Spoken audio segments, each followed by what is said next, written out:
we are heading to a new house that just closed on about 2 weeks ago. Still very early on in the process. It's still new to me, and I think we're gonna kind of start to get the ball rolling pretty much now. So that's why I think it's worth documenting it. And here we are. Let's go check it out. All right, so we are at 2315 Monument, and just look at this thing. I mean, it has so much curb appeal. And the first time I saw this house, you're a little blown away, or your jaw's a little dropped. Just an awesome entryway. And you kind of have that side entry, which is pretty special. It opens up to the main courtyard, which we'll see in a second. But yeah, let's go check out the inside.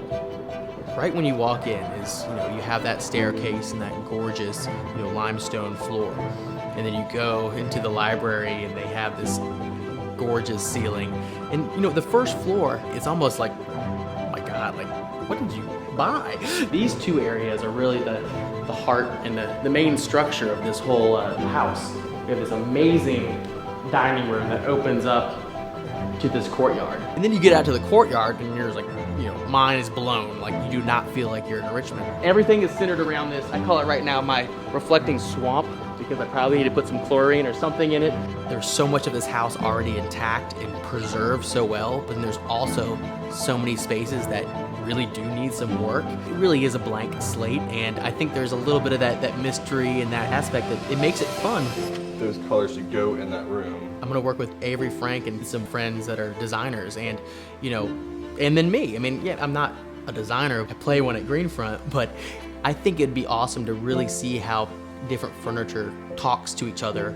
Maybe learn more about whether it's wallpaper, custom hardware for bathrooms, redo the kitchen. A lot of these things I haven't done before. So I probably need to redo the cabinets eventually. No one needs a house like this, but how can we make it, part of the Greenfront community, use it for certain events, and, really just get the most out of it, because this house is meant to be shown, lived in, and loved. You feel like you're on vacation when you're in the middle of Richmond. Hopefully I keep this house for the rest of my life, so I'll have plenty of time to, really just do things that make a house a home, and then learn from that, and, hopefully take what I learn and, see how that can help at Greenfront. That's pretty much the tour. It's a blank slate, got a lot to work on, but it's just a once-in-a-lifetime opportunity to be able to have this house, and I can't wait to see what we're gonna do with it.